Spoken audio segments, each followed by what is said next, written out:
ಇದಕ್ಕಾಗಿ ಬೇರೆ ಯಾವ ವಿಧಿಯೂ ಇಲ್ಲ. ಶಿವಾಗ್ನಿಯ ಭಸ್ಮವು ಸಂಗ್ರಹಣೀಯವಾಗಿದೆ. ಅಗ್ನಿಹೋತ್ರದ ಭಸ್ಮವು ಸಂಗ್ರಹಣೀಯವಾಗಿದೆ. ವೈವಾಹಿಕ ಅಗ್ನಿಯ ಭಸ್ಮವು ಕೂಡ ಪರಿಪಕ್ವ ಪವಿತ್ರ ಸುಗಂಧಿತವಾದುದನ್ನು ಸಂಗ್ರಹಿಸಿ ಇಡಬೇಕು. ಕಪಿಲ ಹಸುವಿನ ಸೆಗಣಿಯು ನೆಲಕ್ಕೆ ಬೀಳುವ ಮೊದಲೇ ಕೈಗಳಲ್ಲಿ ಹಿಡಿದುದನ್ನು ಉತ್ತಮವೆಂದು ತಿಳಿಯಲಾಗಿದೆ. ಅದು ಹೆಚ್ಚು ತೆಳ್ಳಗೆ ಮತ್ತು ಹೆಚ್ಚು ಗಟ್ಟಿ ಆಗದಿರಲಿ.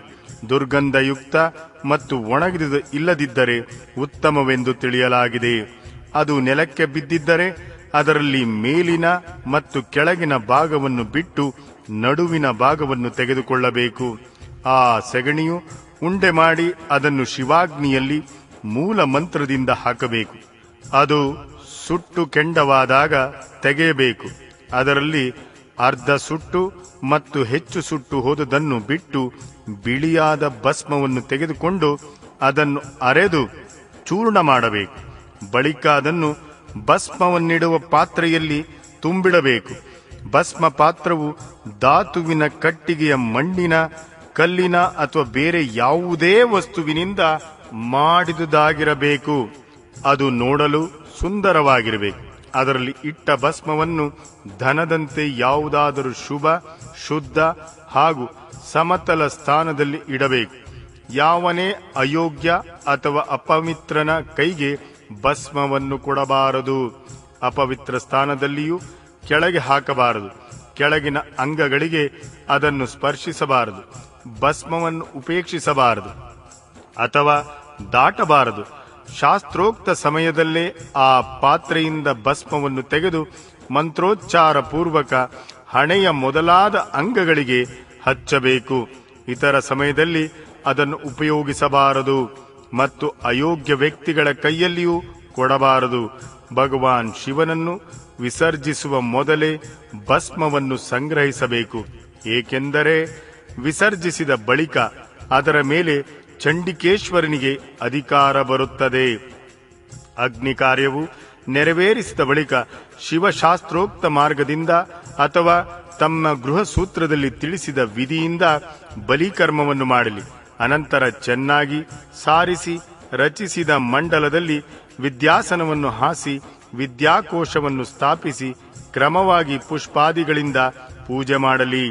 ವಿದ್ಯೆಯ ಇದಿರಿಗೆ ಗುರುಮಂಡಲವನ್ನು ರಚಿಸಿ ಅಲ್ಲಿ ಶ್ರೇಷ್ಠ ಆಸನವನ್ನಿರಿಸಿ ಅದರ ಮೇಲೆ ಪುಷ್ಪಾದಿಗಳಿಂದ ಗುರುವನ್ನು ಪೂಜಿಸಲಿ.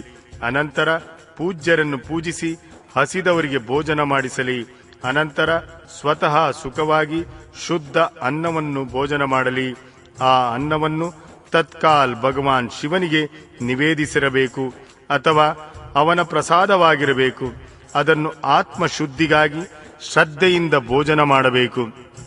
ಚಂಡಿಕೇಶನಿಗೆ ಅರ್ಪಿಸಿದ ಅನ್ನವನ್ನು ಲೋಭವಶನಾಗಿ ಗ್ರಹಣ ಮಾಡಬಾರದು. ಗಂಧ ಮತ್ತು ಪುಷ್ಪಮಾಲೆ ಮೊದಲಾದವುಗಳಿಗೆ ಇದೇ ವಿಧಿಯೆಂದು ತಿಳಿಯಬೇಕು. ಅರ್ಥಾತ್ ಚಂಡಿಕೇಶ್ವರನ ಭಾಗವನ್ನು ಗ್ರಹಣ ಮಾಡಬಾರದು. ಅಲ್ಲಿ ವಿದ್ವಾನ್ ಪುರುಷನು ನಾನೇ ಶಿವನಾಗಿದ್ದೇನೆಂದು ಹೀಗೆ ತಿಳಿಯಬಾರದು. ಭೋಜನ ಮತ್ತು ಆಚಮನ ಮಾಡಿ ಮನಸ್ಸಿನಲ್ಲೇ ಶಿವನನ್ನು ಚಿಂತಿಸುತ್ತಾ ಮೂಲ ಮಂತ್ರವನ್ನು ಉಚ್ಚರಿಸಬೇಕು. ಉಳಿದ ಸಮಯವನ್ನು ಶಿವಶಾಸ್ತ್ರದ ಕಥಾ ಶ್ರವಣಾದಿ ಯೋಗ್ಯ ಕಾರ್ಯದಲ್ಲಿ ಕಳೆಯಬೇಕು. ರಾತ್ರಿ ಮೊದಲನೇ ಜಾವ ಕಳೆದು ಹೋದಾಗ ಮನೋಹರ ಪೂಜೆ ಮಾಡಿ ಶಿವ ಮತ್ತು ಶಿವೆಯರ ಶಯನೋತ್ಸವ ಮಾಡಬೇಕು. ಜೊತೆಗೆ ಭಕ್ಷ್ಯ, ಭೋಜ್ಯ, ವಸ್ತ್ರ, ಚಂದನ, ಪುಷ್ಪಮಾಲೆ ಇವುಗಳನ್ನು ಇರಿಸಬೇಕು.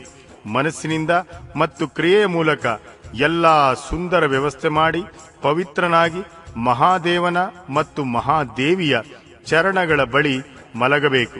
ಉಪಾಸಕನು ಗೃಹಸ್ಥನಾಗಿದ್ದರೆ ಅಲ್ಲೇ ತನ್ನ ಪತ್ನಿಯೊಂದಿಗೆ ಮಲಗಲಿ. ಗೃಹಸ್ಥನಲ್ಲದವನು ಒಬ್ಬನೇ ಮಲಗಲಿ.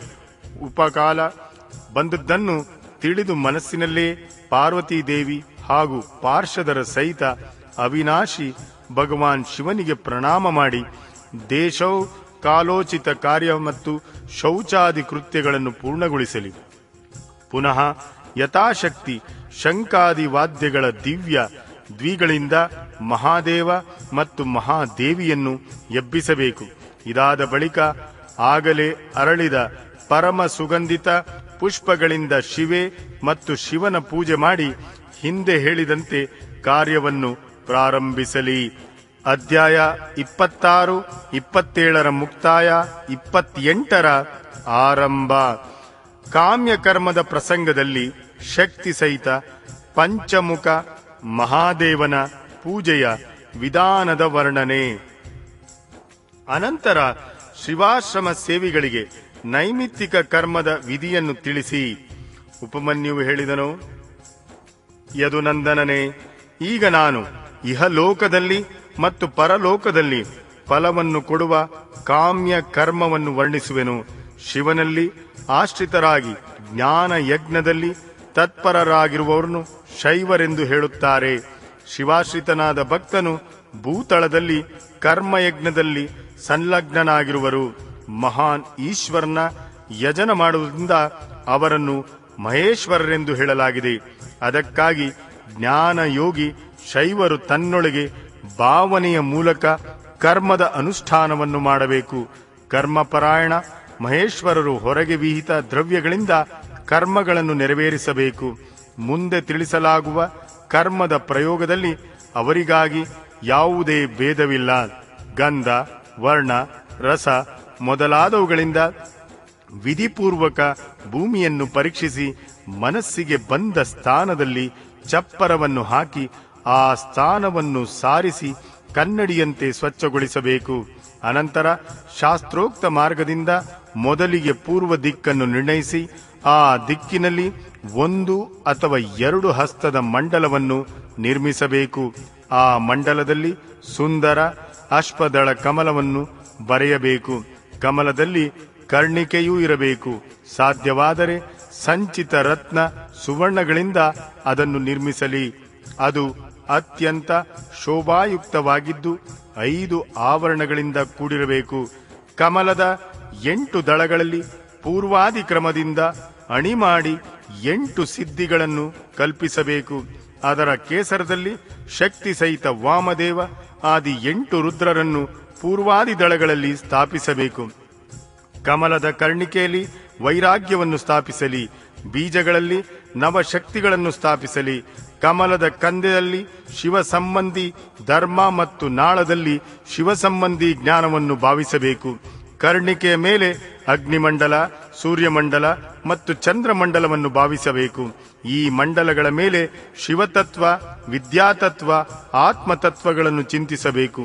ಸಂಪೂರ್ಣ ಕಮಲಾಸನದ ಮೇಲೆ ಸುಖಪೂರ್ವಕ ವಿರಾಜಮಾನ ಮತ್ತು ನಾನಾ ಪ್ರಕಾರದ ವಿಚಿತ್ರ ಪುಷ್ಪಗಳಿಂದ ಅಲಂಕೃತ 5 ಆವರಣಗಳ ಸಹಿತ ಭಗವಾನ್ ಶಿವನನ್ನು ಮಾತೆ ಪಾರ್ವತಿಯೊಂದಿಗೆ ಪೂಜೆ ಮಾಡಬೇಕು.